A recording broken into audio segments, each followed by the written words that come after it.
말씀을 중심으로 십자가의 능력인 부활에 대해서 나누고자 합니다. 부활은 십자가에서 죽을 수 있는 사람에게 나타나는 십자가의 능력이 부활의 열매로 나타났다고 말할 수 있습니다. 즉 우리가 예수님과 함께 십자가에 죽을 수 있는 사람은 예수님과 함께 부활하는 능력도 주어진다는 뜻입니다. 엄청난 일이죠. 이것이 기독교의 핵심입니다. 우리가 믿는 신앙의 중심은 예수님이죠. 또 그 예수님의 핵심 중심은 십자가와 부활입니다. 부활이 없으면 우리의 신앙은 헛것입니다. 그냥 이 세상에 살다가 없어지는 종교에 불과한 것이죠. 왜? 아무리 교회를 다녀도 죽으면 그것으로 모든 것이 끝나기 때문에 그렇죠. 사실 그렇게 신앙하는 사람도 없지 않아 있습니다. 그래서 우리 예수 믿는 사람들의 신앙의 최종 목표는 부활 신앙에 있어야 됩니다. 부활의 목표가 아닌 신앙은 교회는 다닐 수가 있어도 세상을 위해서 사는 세속적인 종교가 됩니다. 그거는 신앙이 아니죠.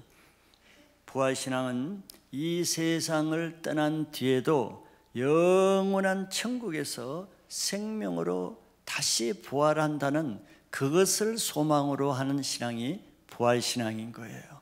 여러분들은 그런 신앙을 하시길 바랍니다. 자, 그런 신앙만이 이 세상에서 세상을 위해서 살지 않고 장차 하나님 나라에서 받을 부활로 인해서 받을 상급을 위해서만 살게 되는 거예요. 이것이 오로지 주님만을 위한 신앙하는 방법입니다. 그래서 오늘 부활주의를 맞이해서 우리 신앙인들은 물론이고 우리가 이 세상에서 어떻게 살아야 되는지 삶의 방향을 다시 한번 확실하게 해보는 시간이 되기를 바라겠습니다. 먼저 부활 신앙으로 사는 사람과 그렇지 않는 사람을 대조적으로 본문에서 사도 바울이 기록하고 있습니다. 두 가지를 보죠. 첫째는 부활 신앙으로 사는 삶에 대해서 봅니다. 자, 예수님의 부활이 어떻게 일어났는가를 잘 보면은 그게 부활의 핵심이 있어요. 자, 예수님의 부활은 그냥 일어난 게 아니죠. 십자가의 죽음을 통해서 일어났다는 거예요. 이것이 놀라운 부활의 원리입니다.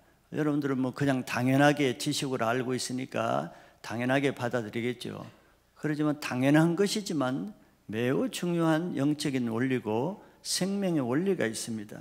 즉 부활은 십자가가 주는 능력의 결과로서 열매로 나타난다는 거예요. 그냥 뜬금없이 부활이 나타나지는 않죠.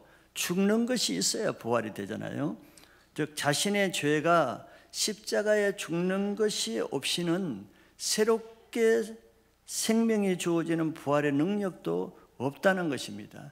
이것이 우리의 신앙이 어떤 사람은 교회를 다녀도 능력 있게 새롭게 변화되는 생명력 있게 신앙생활을 하는 사람이 있고 똑같이 교화 생활을 해도 생명력도 없고 변화도 없고 새로운 것도 없이 다니는 사람도 또 많잖아요. 그 이유는 바로 여기에 있습니다. 부활의 원리에 있는 것이죠. 신앙을 오래 해도 십자가에 자기의 옛사람의 죄가 죽지 못하는 사람은 새롭게 변화될 능력도 주어지지 않는 거예요. 이게 그 해답이고 신앙의 원리입니다. 그래서 부활 신앙의 핵심은 먼저 십자가에 죽는 것이에요. 이 예수님 안에 있는 새로운 생명을 원한다면은 먼저 예수님과 함께 십자가에 죽는 것에 동참해야 된다는 그 말이 되겠죠. 사도 바울은 이것을 잘 알고 이런 논리를 따라 살았기 때문에 사도 바울이 바울처럼 사역할 수 있었다고 말할 수 있습니다. 빌립보서 3장 10절 11절에 사도 바울의 그 신앙관을 좀 말해주고 있죠. 내가 그리스도와 그 부활의 권능과 그 고난의 참여함을 알고자 하여 그의 죽으심을 본마다 바울이 뭘 알고자 했습니까? 그리스도와 예수 그리스도와 그 부활의 권능과 고난의 참여함을 알고자 하는 거예요. 예수 그리스도의 고난, 예수 그리스도의 부활, 그걸 알고자 했다고 해요. 그래서 그의 죽으심을 본받아 11절에 어떻게 했든지 죽은 자 가운데서 부활에 이르려 하노니. 바울의 궁극적인 목적을 잘 말하고 있죠. 죽은 자 가운데서 어떻게든지 부활에 이르는 것이 그의 앞에 있는 표대를 향해서 나가는 바울의 신앙의 목표였다고 말하는 거예요. 즉 예수님의 부활에 이르기 위해서 먼저 그의 죽으심을 본받는다고 했습니다. 바울은 알 것을 아주 잘 알고 있었죠. 십자가에 자신이 죽는 만큼 부활신앙의 능력이 나타난다는 것을 말하고 있는 거예요. 그래서 바울은 오늘 읽은 대로 자기는 31절에 나는 날마다 죽노라 그랬어요. 왜 날마다 죽는다고 했겠어요? 바울은 날마다 부활의 능력을 덧입기 위해서 날마다 죽는 삶을 사는 거예요. 그냥 죽는 게 아니죠. 죽어야 부활의 능력을 덧입는다는 것을 알기 때문에 기꺼이 이틀에 한 번도 아니고 일주일에 한 번도 아니고 날마다 죽는 것은 날마다 부활의 능력을 얻기 위해서 날마다 죽는 삶을 산다는 겁니다. 자, 우리 중에는 교회를 10년, 20년 다녀도 어떤 사람은 오랫동안 신앙생활을 해도 한 번도 자기 자신을 죽지 못하는 사람도 있겠어요, 없겠어요? 여러분들은 아니지만 있을 거예요. 많이 있습니다. 자기 자신을 한번 생각해 보세요. 내가 언제 한번 죽은 적이 있는가? 내가 한번 아내 앞에서, 남편 앞에서, 자녀 앞에서, 리더 앞에서, 양떼 앞에서, 직장에서 누구에게 한번 자기 자존심을 끊고 자기 자아를 정말 죽여본 적이 있는지 한번 생각해 보세요. 그런 사람이 들어 있을 것입니다. 자신을 죽여본 적이 없는 그런 사람은 항상 자기의 의가 강하죠. 자기 옳다는 생각이 강하죠. 고집이 강하죠. 누구 말도 안 듣죠. 누구도 꺾을 수 없죠. 그러나 그 사람에게는 어떤 영적인 생명이나 변화는 없다는 것을 알아야 됩니다. 그 고집이 변화되지 않잖아요. 생각이 바뀌질 않잖아요. 그 의가 꺾여지질 않잖아요. 본인은 그걸 모르죠. 그것이 자기 의라고 생각하기 때문에 그렇습니다. 고린도후서 4장 11절 12절에 바울이 우리 살아있는 자가 항상 예수를 위하여 죽음에 넘겨지면 예수의 생명이 또한 우리 죽을 육체에 나타나게 하려 함이라. 자, 우리 살아있는 자, 여러분들 지금 살아있어요? 영이 살아있습니까? 자, 우리 살아있는 자가 어떻게 살아있는가를 말하는 거예요. 교회를 다닌다고 해서 다 살아있는 건 아니죠. 영적으로 죽는 사람들이 많이 있죠. 근데 바울은 자, 우리 살아있는 자, 바울처럼 살아있는 자가 왜 살아있는가? 항상 예수를 위하여서 죽음에 넘겨지기 때문에 살아있다는 거예요.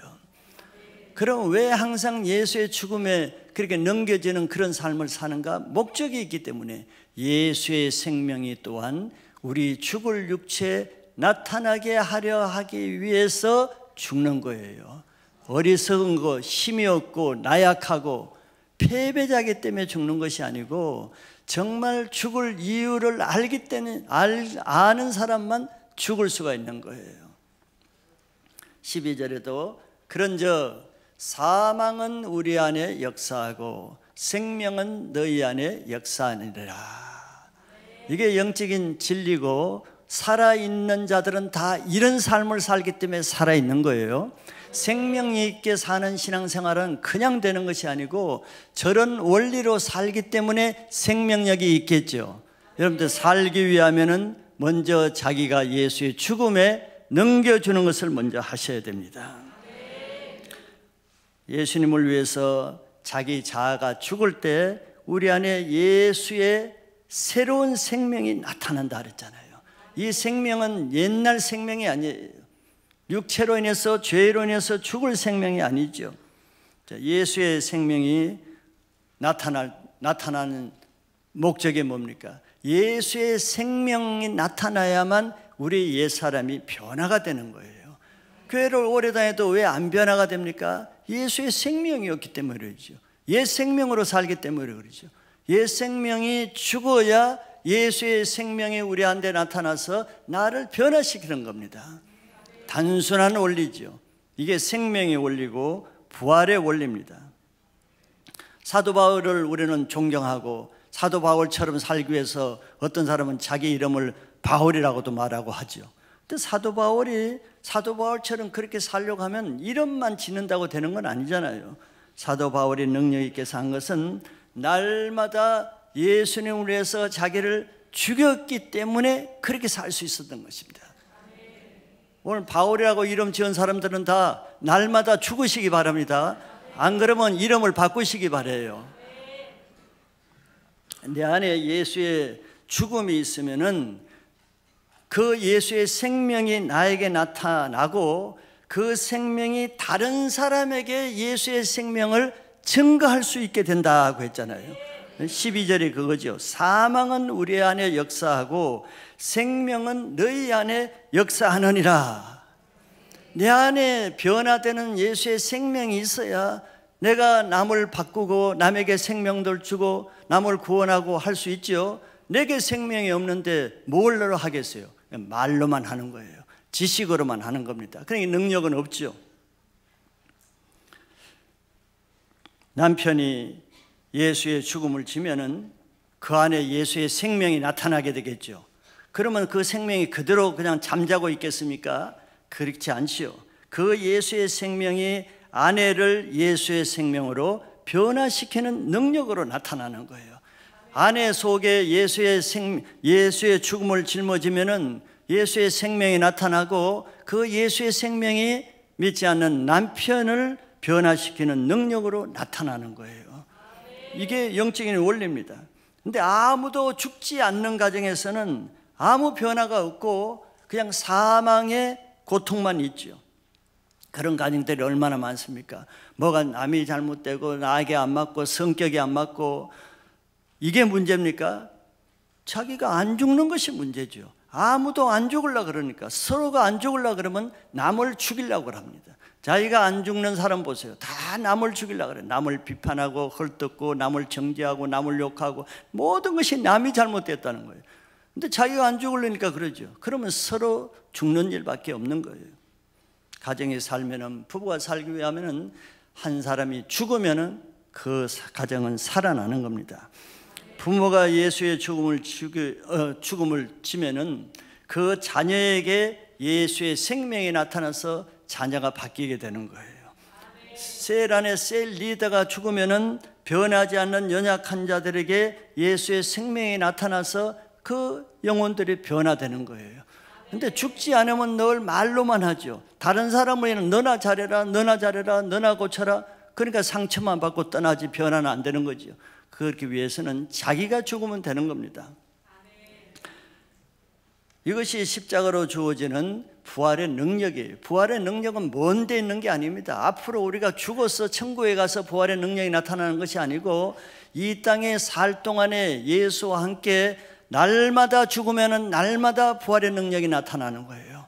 한 달에 한 번 죽으면은 한 달에 한 번 정도만 부활의 능력이 나타나고 1년에 그냥 부활절 날 한 번 반짝 죽으면은 1년에 한 번 나타나고 364일은 죽음으로 사는 거예요. 그래서 사도 바울은 매일 이런 능력으로 살기 위해서 매일 죽는다고 했죠. 여러분 우리도 이런 부활의 능력이 매일 나타나기를 원하면은 매일 자기를 죽는 삶을 선택하시기 바랍니다. 그러면 매일 예수의 생명이 내 안에서 기쁨과 능력과 회복을 주시고 그것이 다른 사람에게, 가족에게, 주위에 있는 사람에게, 다른 사람에게 생명을 구원하는 능력으로 나타나는 거예요. 이게 부활 소망으로 사는 부활 신앙인데 이런 신나는 생활을 하시기를 바랍니다. 두 번째는 부활이 없는 삶을 대조적으로 바울이 말하고 있습니다. 천국에 부활 소망이 없는 사람은 이 세상 사람들과 똑같이 세상적인 삶을 살겠죠. 또 교회를 다니는 사람은 종교적인 삶을 살겠죠. 부활과 상관없습니다. 그냥 무늬만 교인이지 속은 생명 없는 세상 사람과 똑같이 사는 거예요. 바울이 세상 사람과 똑같이 부활이 없는 사람은 어떻게 사는가 몇 가지를 말하고 있습니다. 첫째는 맹수와 같은 삶을 산다는 거예요. 맹수와 같이 싸우는 삶을 사는 거예요. 부활신앙이 없으면 다른 사람에게 지지 않으려고 손해보지 않으려고 맹수같이 사나운 모습으로 서로 싸우게 되죠. 이것이 실제 우리 사는 모습입니다. 부활이 없는 사람은 이 세상밖에 보이는 게 없죠. 그래서 돈을 벌기 위해서 짐승처럼 싸우고 권력을 놓고 원수처럼 싸우는 것이죠. 그 결과 가까운 사람마다 다 묶이고 함께하는 사람마다 원수관계가 되잖아요. 부활이 없는데 이 땅의 것을 놓고 목숨을 걸고 싸우게 될 수밖에 없죠. 그래서 그런 사람은 천국은 보이지 않고 이 세상이 다이기 때문에 그렇게 악착같이 목숨을 걸고 사는 맹수 같은 삶을 사는 거예요. 근데 결국 뭐 그렇게 살아서 돈은 좀 벌 수 있겠고 권력은 잡을 수 있겠고 또 멋진 집에서 좋은 차를 타고 살 수는 있겠지요. 그러나 그 결국은 우리가 아는 것처럼 죽는 인생입니다. 이 세상에서 죽지 못하면은 영원한 자기 생명을 죽는 삶을 살게 되는 거예요. 결국 남는 것은 영원한 심판이요 사망입니다. 그래서 사도 바울이 이렇게 말하죠. 32절에 내가 사람의 방법으로 에베소에서 맹수와 더불어 싸웠다면 내게 무슨 유익이 있으려 했습니다. 사도 바울도 그렇게 싸울 수는 있어요. 그런데 그렇게 싸워서 이겨봤자 무슨 유익이 있겠느냐. 결국 심판밖에 없고 영원한 사망밖에 없다는 거죠. 천국의 부활을 위해서 사는 사람은 그런 싸움을 싸우진 않죠. 싸움을 싸우긴 싸우는데 선한 싸움을 싸운다고 하죠. 선한 싸움은 그런 사람들은 부활을 위해서 살기 때문에 자기 죄와 싸울 뿐 다른 사람과 싸우질 않습니다. 싸우려면은 자기 안에 있는 죄와 싸우는 삶을 사시길 바랍니다. 두 번째는 부활이 없는 사람은 먹고 마시는 삶을 살게 된다고 했죠.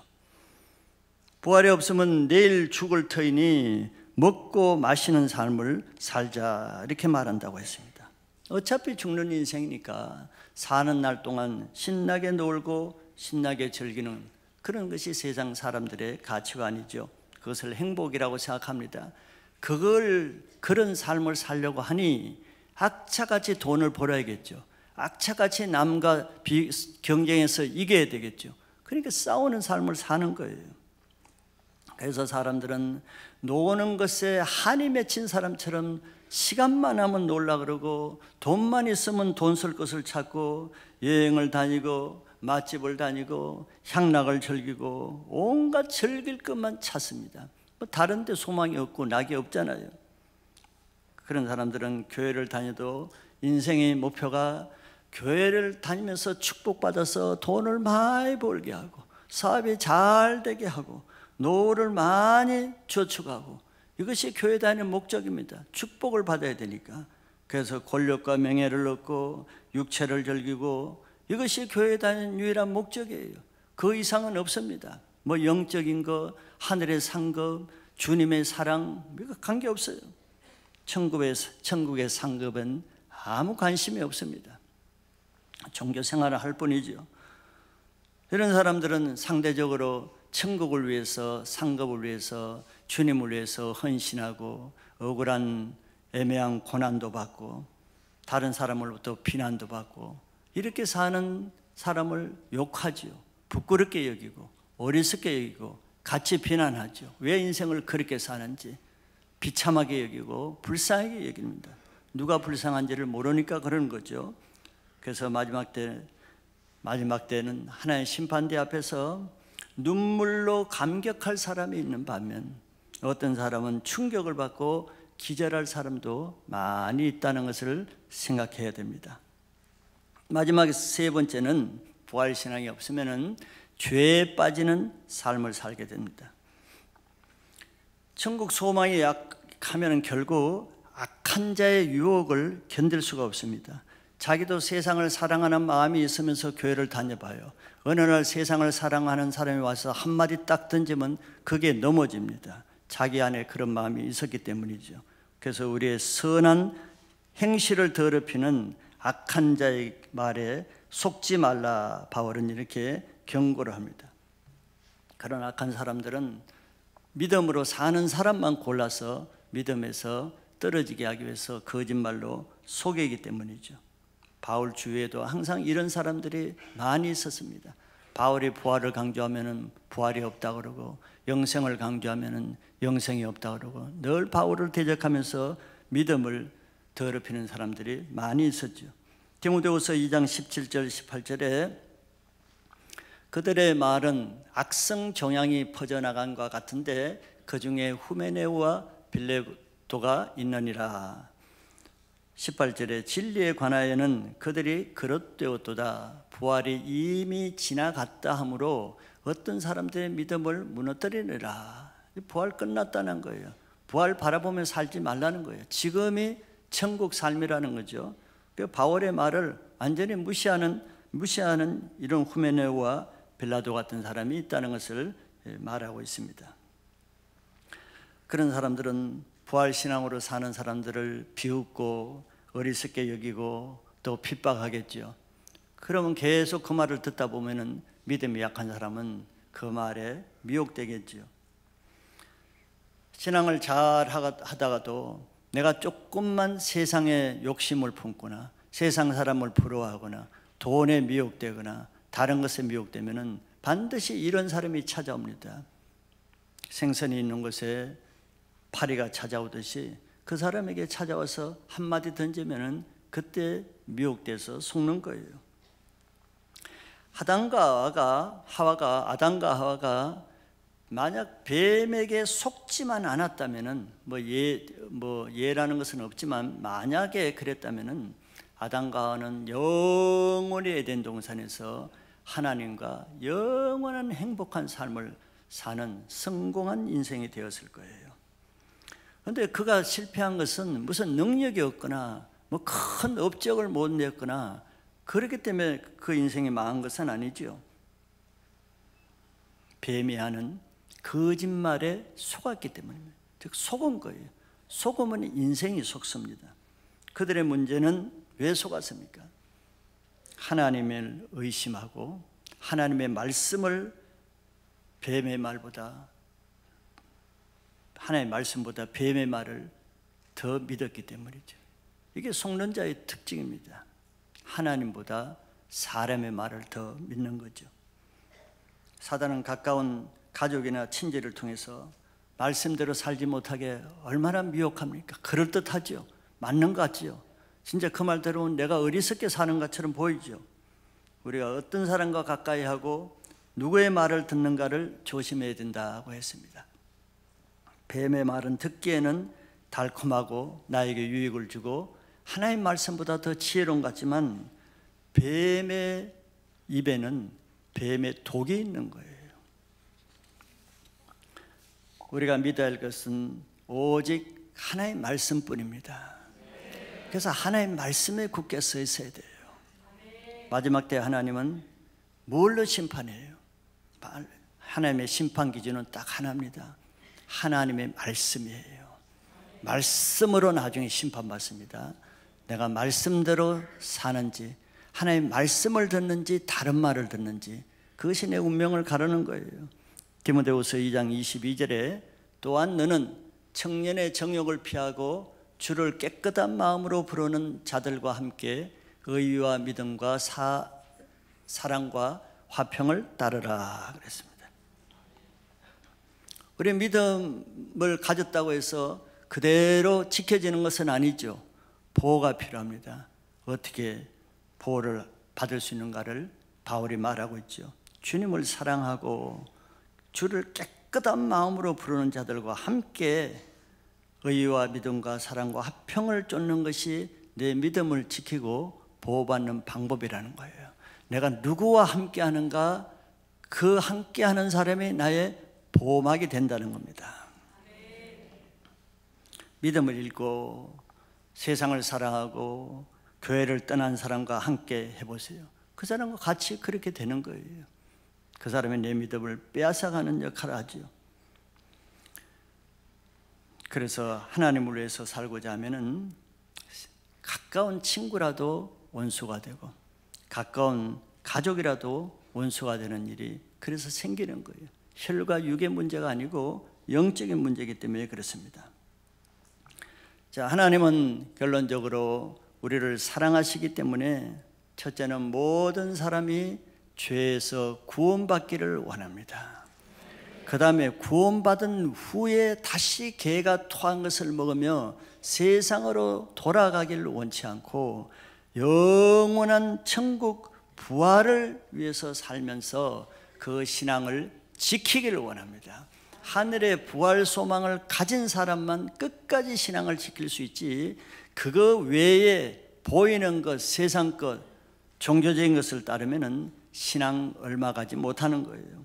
한 번뿐인 인생, 후회하지 않을 영원한 승리하는 삶을 살기 위해서 천국에 소망을 두고 하늘의 상급을 바라보는 부활신앙으로 사시기를 축복합니다.